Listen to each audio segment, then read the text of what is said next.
Hello everyone and welcome to the final day here at the 2018 Amateur World Doubles presented by Houck Design. Terry Miller, the disc golf guy. We're at the lakeside course of Selah Ranch, and right now we're catching up with the final 9 holes that we're going to see from our advanced men's division. These are our leaders, and currently you see Team Jeff and Jacob sitting at 21 under par and the Pulsars sitting at 20 under par. That was Andrew Brown a moment ago. And this is his partner, Brandon Malasek.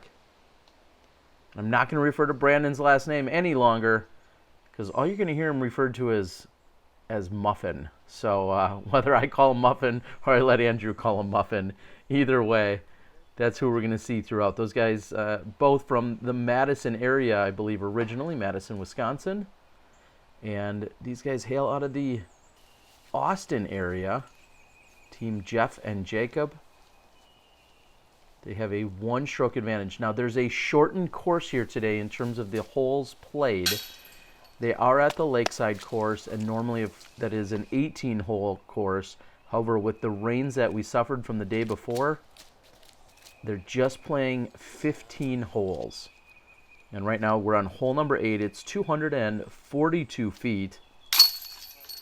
And that's Jacob Horning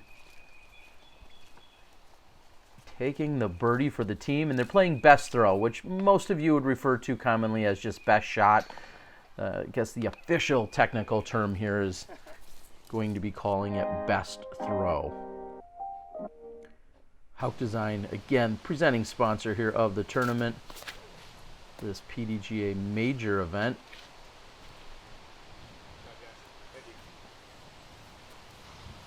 Jeff Plaisance throwing the tee shot for the team off the, going first I should say, and Jacob catching a little bit of early tree on that left side. This is a par 4. This is hole number 9 at 497 feet. Oh, and if you haven't picked it up already, both Andrew and Muffin, pretty big ultimate players. Not sure if that was all too obvious already.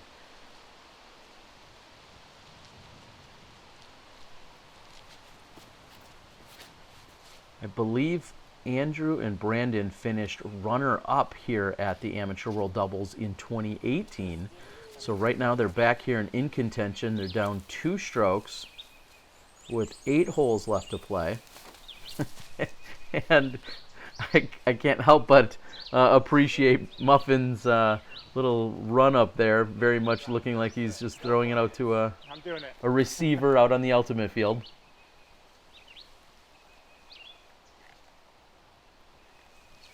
Says he warned against Andrew throwing a forehand.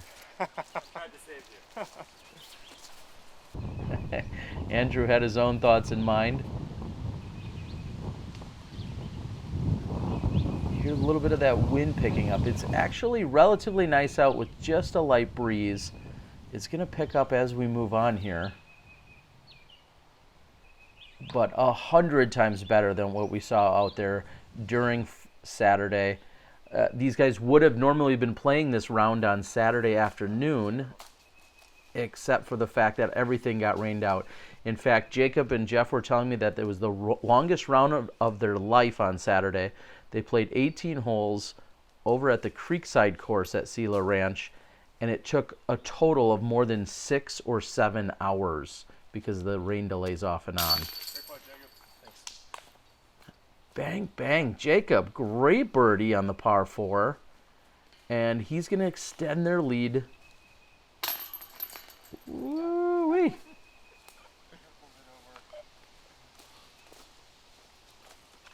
Nice, solid, confident putt there on hole 9. So a 3-stroke advantage for our leaders. They came in with a 2-stroke advantage to start the round. So with 15 holes remaining, they had a 2-stroke lead. And now they've extended it to 3. Hole 10 is a par 4, 555 feet. And that's actually pretty good position. You're just looking for somewhere in the center of the fairway. If you can get a little skip flare at the end, that sometimes can help here. Knocked down 2. Still works. Yeah, go back middle. Yeah. Not a bad spot, still in the fairway though. The only mistakes here, and maybe they're all too obvious, but you just really can't be right or left off of this fairway. I think it's pretty wide, so anywhere that you are, I think you could have a good solid approach, but you need to make sure you're on somewhere on that skinny fairway. And what a great turnover shot. Skipping right up next to the pin.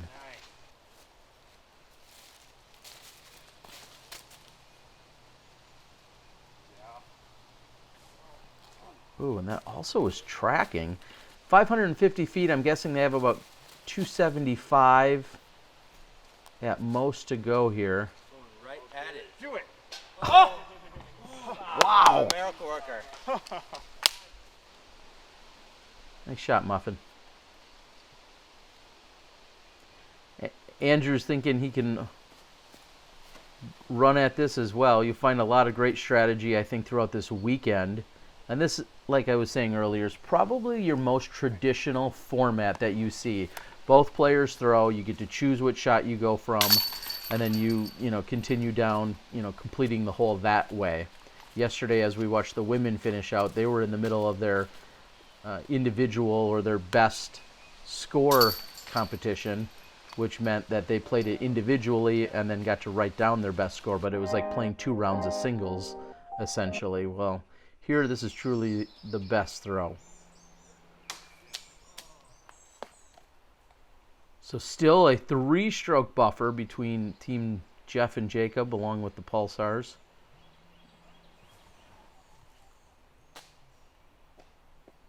And the nice hyzer puts him in position. It says just 213 feet. I feel like this one plays a little bit longer.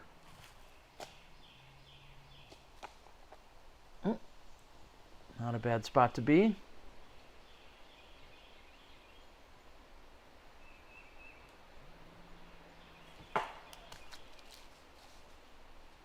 Solid wood.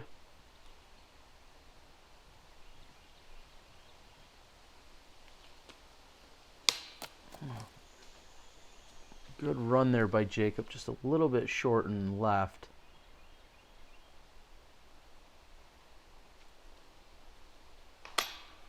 And almost the exact same spot on the opposite side of the basket. And at just 213, you're probably kicking yourself a little bit for not walking away with a birdie on this one.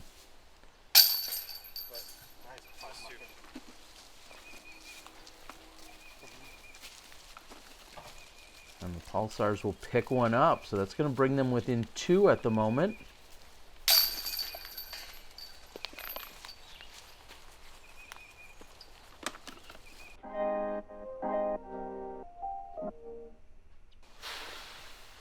Moving over to hole number 12, 312 feet. He's going to fade. I don't think he came back at all. Kind of has an S shape to the fairway. You really wanted to throw that line, but then have it hook up at the end. So you're really playing it as a turnover to flex back shot. Not buckets. Not sure if that was a seal. And that also turned over, and it didn't look like it was coming back, but I think it opens up over there, so he may be able to get all the way up onto the dance floor. And Jeff, I think, going really overstable, trying to Stepping forward. get a full flex on it. Little upwind, so I aim lower. No. The wind push it up or down? Typically, the wind's going to lift it up. Oh, shut up, Brian. Negligible. I'll show you some negligible. All right, what do we know? He was saying the wind was negligible. Solid putt, at least 45 feet. And that momentarily brings them within 1. However, Team Jeff and Jacob answer, and they're going to maintain that 2-stroke advantage. 13, 14, 17, 18, 4 holes.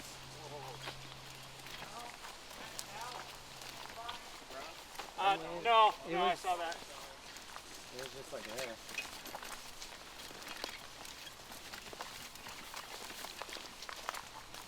It's a little Straight at it, buckets. buckets. Okay. Buckets. That's what they're going for. So a little team conversation. They're realizing they're 2 down. They have 4 holes to play. These competitors are not playing holes 15 and 16 due to the flooding and the rain that happened during the previous day and a half. So we're here. Now this is 288 feet on hole number 13. And those are both pretty good shots, actually. You can just barely see the top of the basket there. And this tight fairway proving to be a little bit of a challenge there for Jacob. And it looked like Jeff kind of overcompensated. He was trying to just go with a little straight flying Nova, and it looked like it kind of had too much angle on it right out of his hand. And that proved to still be the better shot for the two of them.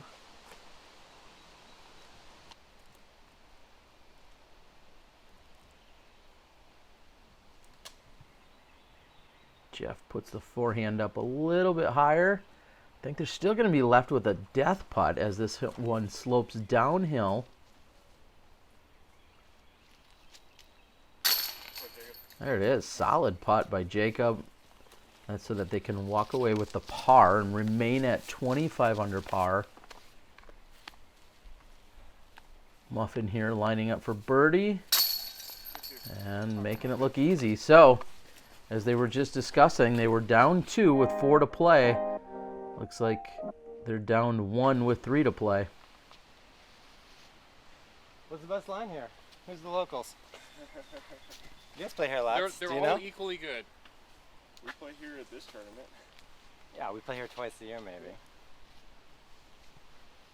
You just bang this side and fade in. And then you either try to play up wide or skinny. Depending on your positioning. What do you want? Plenty of different routes here on I need to go hole wide number just out of 14. sensibility.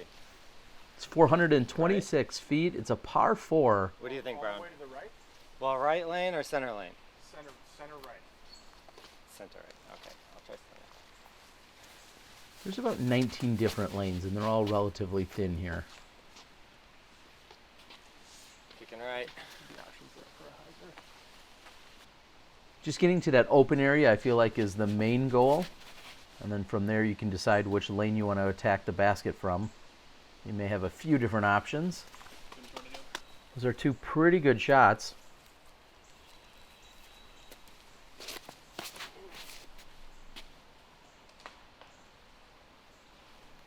And Jeff gets hung up in one of the center clump of trees.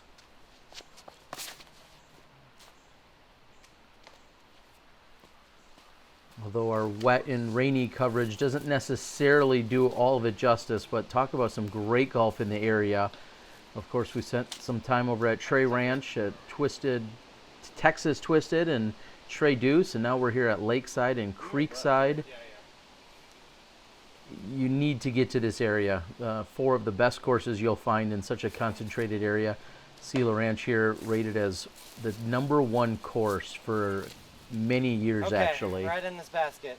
Depending on who you're arguing with, it could be either rated #1 or #2 still. He's up there. That's a pretty good looking shot. I'm very impressed with the way he jumped over. Both of them are jumping over the water area to then address their lie. That water's considered casual.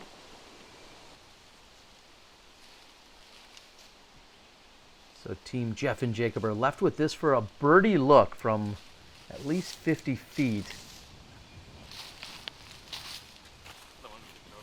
So with him right next to the basket, Jeff can certainly be aggressive.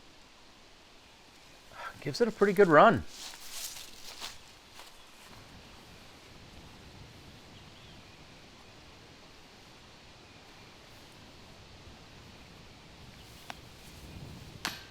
Oh, just short.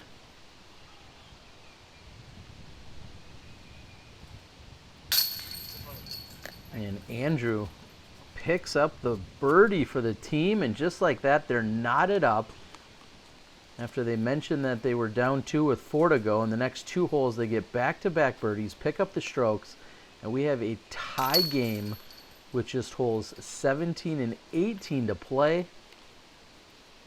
Par 3 and a par 4.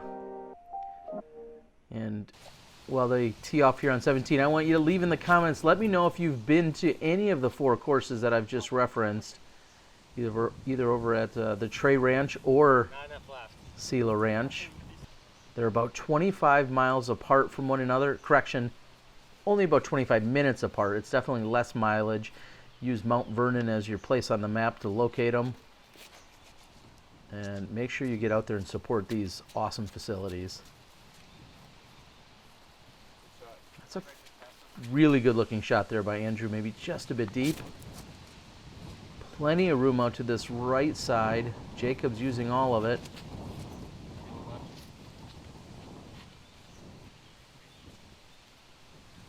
This is 318 feet.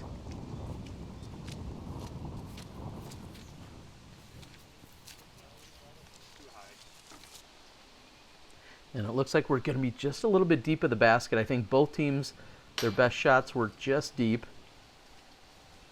And now we're all knotted up with just these 2 holes left to play. And you can tell the... Oh, I was going to say the Pulsars are looking, hoping that they might be able to gain a little bit of an advantage going into the final hole. And now at best, they're going to knot things up again. So there you have it. Back-to-back birdies from these 2 teams. And a tie match going into the final hole. Are we tied? That's cool. Who knows what Chase Card's doing, but yeah. Yeah. They're probably hungry, but we didn't leave that many strokes out there. Y'all are at 9 down and we're at 7 down. Oh yeah, they ain't catching us. Yeah, I don't think so. We're playing fire today. Yeah, they'd have to be Choose on that one. they'd have to be at 10. All right, so you guys gonna go for it no more out, or? Why don't you show us? Yeah. If y'all do, we'll consider it. We think we're gonna borrow from your strategy. Play one safe, play one aggressive. I think we have to wait a minute though. Yeah. They're out there? Oh, because you can hit them from there? As they processing. Of course you can hit them from here. Yeah. All right, a little more Almost strategy just talk. Go huge Annie and bring it all the way around. Uppercutting. Yeah, that'd be a hyper. Yeah, okay. Just wait till it dies. Andrew and Muffin talking Roger. strategy, and not sure Muffin quite has Heisers and Anheisers dialed in yet, as he's leading here at the Am World Doubles. Yeah. Very impressive, the ultimate background that these guys have, of course, and then coming out here and so competitive. Obviously understanding the physics of flight. I hope I don't owe anybody any royalties for saying that. And normally there's a Mando on this hole. However, the Mando is not in play due to the high waters and the lake at the moment. So we're going to see players be able to actually go Heiser or Anheuser. And this is a par 4. This is hole number 18. It's 594 feet to determine our champion at the Amateur World Doubles.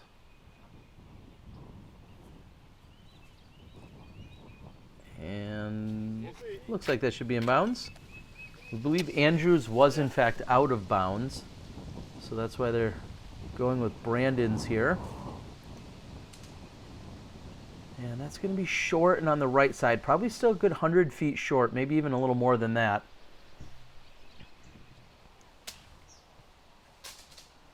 And also getting caught up in his line is Andrew. So right now, tournament is all in Team Jeff and Jacob's hands. Oh no! All they need to do is put one right next to the basket and walk away with a birdie and the win. Here's Jeff. Oh, and his got caught up as well as you hear the wind ripping. There's fine. You want to run at it over here? Your call. Your call. You go for it. I don't care. This one's safer for a 4. This one's safer for a 5. Let's go right there then. So they ultimately say that they're going to go over by Brandon's lie, and then I'm looking at them, and then they change their mind and come over here to Andrew's lie, which I think is the much better lie by 100. Not 100 feet, but just a much higher percentage shot. And they leave a little bit of meat on the bone there. And there's a good layup. So this is for the win. Jacob can put this in and walk away with the title. His partner's underneath the pin. Oh, and gives it a good run. But now we're looking at possible overtime unless something crazy happens here. For the... Woof. Wolf is right. The championship is on the line as we have Team Jeff and Jacob underneath the basket for the par. Andrew's going to need this if he wants any extra action. And he gets it to drop barely. And just like that, the pars keep everybody at 26 under par. We're going into overtime. But first, let's check in with John Houck from Houck Design.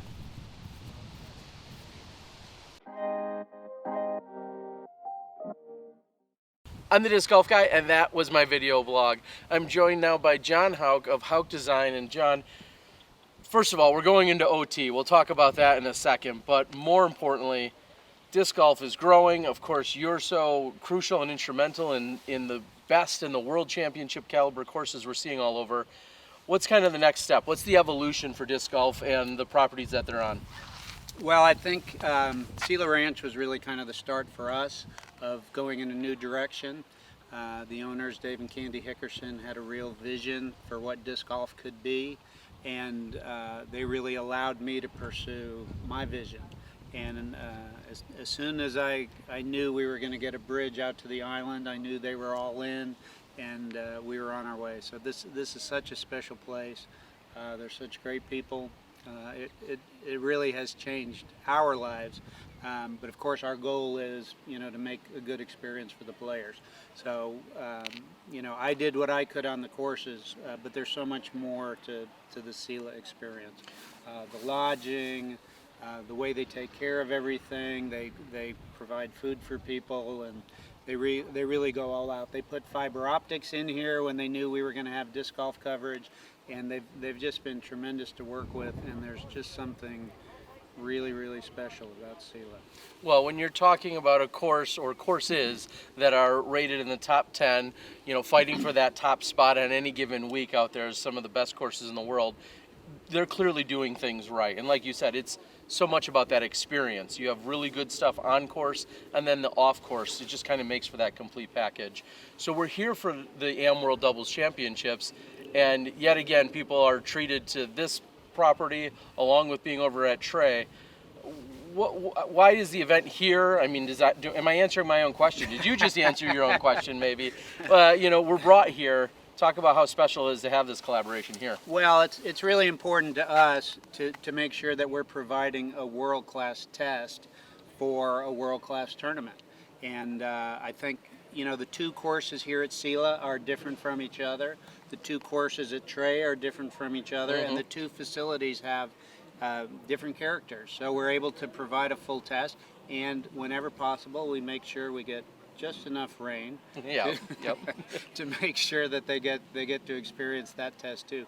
This is year 29 for it was originally national doubles and now world doubles, and it's really an inspiration for me to see these amateurs and their dedication and their passion, and there's no big money on the line, there's not even big prizes on the line, and it means everything to them. I had one guy say, my whole year is centered around AM World Doubles, and that really warms my heart, and